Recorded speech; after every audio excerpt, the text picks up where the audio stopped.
Aujourd'hui, je vais vous présenter la démarche de ma situation problème.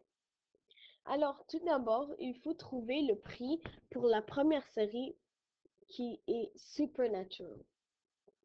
Il faut utiliser la méthode du produit croisé.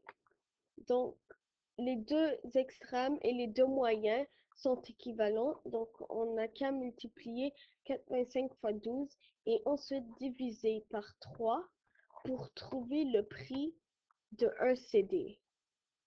Et ensuite, pour trouver le prix de 3 CD, nous avons qu'à le multiplier par 3. Nous aurions pu aussi faire, à la place de mettre 12 ici, nous aurions pu mettre 36 pour donner un résultat direct. Ensuite, on doit trouver la deuxième série, le prix de la deuxième série qui est de hundreds. Il faut utiliser la méthode de facteur de changement. Donc, on doit diviser 12 par 1,5 pour trouver par quoi le multiplier pour nous donner le prix de la valeur manquante. Donc, 12 divisé par 1,5 qui est égal à 8 fois 3 nous donne 24 $ pour 12 épisodes. Pour trouver ensuite le prix de 3 CD, nous devions faire fois 3. Nous aurions pu directement faire, comme j'avais dit tout à l'heure, 36 ici.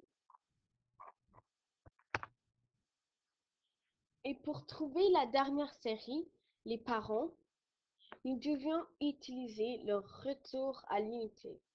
Donc, il faut faire 4,3 divisé par 4,3 et 6,45 divisé par 43 pour nous donner le prix de un épisode.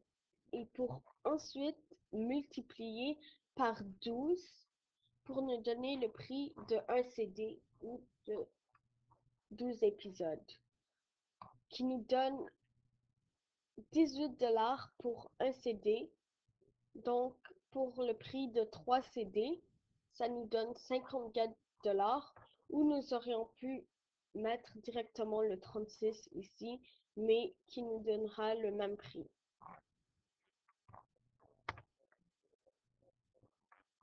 Pour ensuite trouver quelle série Megan achètera, il faut les comparer.